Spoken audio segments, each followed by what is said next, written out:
Good afternoon students, आप सभी का साइंस की क्लास में स्वागत है।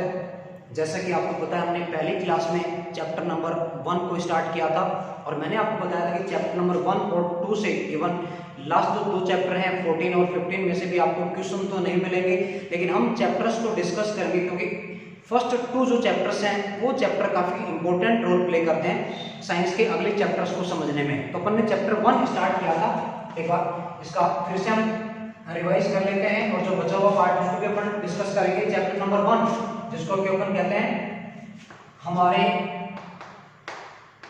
आसपास के पदार्थ।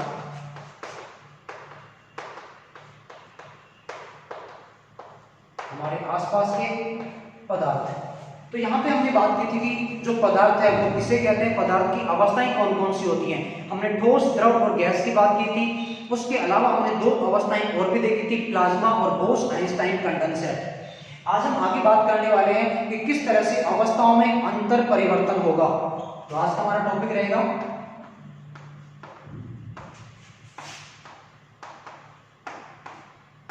पदार्थ की अवस्थाओं का अंतः परिवर्तन, इंटर कन्वर्जन किस तरह से होगा, किस तरह से हम ठोस को द्रव में बदलेंगे और द्रव से ठोस अवस्था को हम प्राप्त कर सकते हैं। तो देखिएगा ध्यान से, मैं शॉर्ट ट्रिक से आपको बताना चाहूंगा।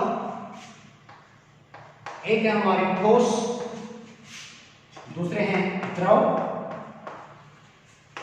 और तीसरे हमने लिए हैं गैस। ये हमारे जो एक पदार्थ की मुख्य 3 अवस्थाएं होती हैं। तो हम आज देखेंगे कि किस तरह से इन तीनों अवस्थाओं में इंटर कन्वर्जन किया जा सकता है। देखिएगा, ठोस है, हम ठोस को द्रव में बदलना चाहते हैं। एग्जांपल के साथ हम बात करेंगे, ठोस है उसको अपन द्रव में बदलना चाहते हैं। एग्जांपल हमने लिया बर्फ का, आइस का। हम बर्फ को पानी में परिवर्तित करना चाहते हैं तो हम क्या करेंगे, मेल्टिंग, यानी ठोस को द्रव में बदलने के लिए हम जो प्रोसेस काम में लेंगे उसको नाम दिया जाएगा गलन। यानी गलन की प्रोसेस से ठोस को आप द्रव में बदल सकते हैं। एग्जांपल हमने लिया है आइस, आइस को हमने मेल्ट किया तो वो कन्वर्ट हो गई है पानी में। ओके, फिर हम चाहते हैं कि द्रव वापस से ठोस में कन्वर्ट हो, यानी कि जो द्रव है वो ठोस में भी परिवर्तित हो। तो द्रव से ठोस बनाने के लिए हमने पानी से वापस बर्फ बनानी है, तो इसके लिए हम क्या करेंगे, हम पानी को फ्रीज करेंगे, यानी पानी को हम जमाएंगे तो वो ठोस में परिवर्तित हो जाएगा, यानी पानी जो है वो आइस में कन्वर्ट हो जाएगा। तो यहाँ पे हम क्या करेंगे, जमाना, यानी हम यहाँ पे काम में लेंगे फ्रीज, यानी फ्रीजिंग की प्रोसेस काम में ली जाएगी। ये तो हो गया आपका ठोस और द्रव में अंतर परिवर्तन। अब हम बात करते हैं ठोस से गैस। एक ठोस सीधे ही गैस में कैसे परिवर्तित होगा, बहुत ही इंपॉर्टेंट एग्जांपल हम यहाँ लेने वाले हैं। एक ठोस से सिंपल एग्जांपल आपको बताऊंगा, आपने कपूर की टैबलेट देखी होंगी, कपूर जिसको अपन पूजा में काम में लेते हैं, उस कपूर की टैबलेट को आप एग्जांपल घर पे ये है लेके देखिएगा। आप कपूर की टैबलेट को उसके पाउच से बाहर निकाल के रखिएगा। कुछ देर के बाद में वो कपूर वहां से गायब हो जाती है, डिसअपीयर हो जाती है। क्यों हो गई है, क्योंकि वहां पे एक प्रक्रिया हुई है और उस प्रक्रिया को हम नाम देते हैं ऊर्ध्वपातन। यानी ऊर्ध्वपातन की प्रक्रिया से जो ठोस है वो सीधे ही गैस में परिवर्तित हो जाते हैं। इस तरह हम चाहते हैं कि गैस जो है वो ठोस में परिवर्तित हो, गैस जो है वो ठोस में परिवर्तित हो। तो गैस को ठोस में परिवर्तित करवाने के लिए, यानी कि जो गैस है पार्टिकल्स का भी डिस्टेंस पे है, उसको हम चाहते हैं कि वो ठोस में परिवर्तित हो। तो इसके लिए हम क्या काम में लेंगे, उच्च, हालांकि प्रोसेस का नाम तो नहीं है, उच्च दबाव, उच्च प्रेशर यहाँ पे काम में लिया जाएगा और हम इसको एक नाम दे सकते हैं, पिंडन भी कहा जाता है। इस प्रोसेस को अपन पिंडन भी कह सकते हैं। यानी गैस पर जब प्रेशर डाला जाएगा तो उस केस में पार्टिकल्स पास आएंगे, पहले द्रव और अल्टीमेटली ठोस अवस्था प्राप्त हो सकती है लगातार, अगर दबाव जो है, प्रेशर जो है वो हाई रखा जाएगा। तो अब बात करते हैं गैस और द्रव की। देखिएगा, गैस से द्रव, गैस से द्रव कैसे बनेगा, गैस से द्रव उसी तरह से बनेगा जैसे गैस से अपन ने ठोस बनाया है। यानी यहां भी हम क्या काम में लेंगे, दाब, उच्च दाब। उच्च दाब की प्रोसेस से हम गैस को परिवर्तित कर सकते हैं द्रव में। इसका भी एग्जांपल आपको बताना चाहूंगा। आप जानते हैं एलपीजी, लिक्विड पेट्रोलियम गैस, जो द्रवीभूत पेट्रोलियम गैस है सिलेंडर में भरी हुई आती है, हम किचन में काम में लेते हैं, उसको अगर आप देखेंगे उठा के तो ऐसा लगेगा कि मानो सिलेंडर में पानी भरा हुआ है, जबकि है क्या, एक्चुअली गैस है। उस गैस को लिक्विड में कन्वर्ट किया गया है उच्च दाब की वजह से। अब बात करते हैं द्रव का गैस में परिवर्तन। ये तो बहुत आसान, आप सभी जानते होंगे। पानी को हमें वाष्प में या भाप में परिवर्तित करना, तो हम क्या काम में लेंगे, क्या काम में लिया जाएगा, यहाँ पानी को उबाला जाएगा और उस उबालने की प्रक्रिया को नाम दिया जाता है क्वथन। क्वथन की प्रक्रिया से हम क्या कर सकते हैं, जो द्रव पदार्थ उसको गैस में परिवर्तित कर सकते हैं बहुत इजीली। तो इस तरह से हमने देखा जो पदार्थ की अवस्थाएं हैं उनका अंतर परिवर्तन भी किया जा सकता है अलग अलग प्रक्रियाओं के माध्यम से। गलन में क्या होगा, ठोस से आप द्रव बना सकते हैं। फ्रीजिंग जमाना में जमना कह सकते हैं आप, अपने द्रव को जो है पानी का आपने जमा दिया फ्रिज में तो ठोस में परिवर्तित हो जाएगा। ठोस से गैस बनाने के लिए हम काम में लेंगे ऊर्ध्वपातन। द्रव से ठोस बनाने के लिए हम काम में ले सकते हैं पिंडन या उच्च दाब। गैस से द्रव बनाने के लिए हम काम में लेंगे उच्च दाब, और द्रव से गैस बनाने के लिए हम काम में लेंगे क्वथन या बॉइलिंग की प्रोसेस। यानी बॉइलिंग की प्रोसेस से आप जो है द्रव को बॉइल करके वाष्प में परिवर्तित कर सकते हैं।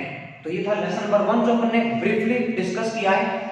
क्वेश्चंस इस चैप्टर के भले आप मत करना, लेकिन जो कॉन्सेप्ट है वो जरूर आप याद रखने की कोशिश करें। इवन जो इसके नोट्स हैं, जो पीडीएफ आपको मैंने कुछ दिए हैं, कुछ पीडीएफ में आपको और सेंड कर दूंगा, वो आपको नोट्स में अच्छे से बनानी है। क्वेश्चन आंसर्स भले आप न कर, लेकिन आप चाहें तो डाउट्स आप पूछ सकते हैं, उन डाउट्स का आपको सॉल्यूशन दिया जाएगा। तो ये हो गया अंतर परिवर्तन पदार्थ की अवस्थाओं का।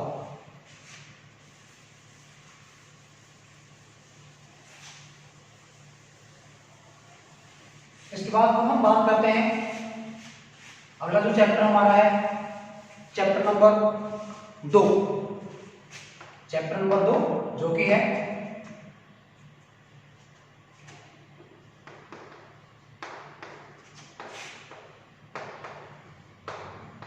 क्या पदार्थ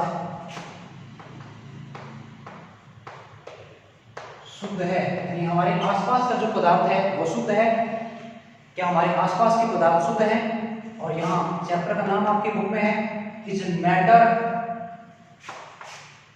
around us pure. Is matter around us pure, क्या हमारे आसपास के जो पदार्थ हैं वो शुद्ध है। तो इस चैप्टर में भी हम कुछ विशेष तकनीकों के बारे में, विशेष विधियों के बारे में अध्ययन करेंगे, और उस अध्ययन से हम ये पता लगा पाएंगे कि किस तरह से पदार्थ शुद्ध अगर नहीं है तो उसका शुद्धिकरण कैसे किया जाए। तो इस चैप्टर की शुरुआत होती है तत्व के साथ। देखिएगा तत्व जिसको कि हम एलिमेंट भी कहते हैं। देखिए सिंपल इसकी परिभाषा की हम अगर बात करें तो देखिए परिभाषा किस तरह से बनेगी, एक ही प्रकार के परमाणुओं से मिलकर बनी संरचना, एक ही प्रकार के परमाणुओं से मिलकर बनी संरचना, मिलकर बनी संरचना तत्व कहलाती है।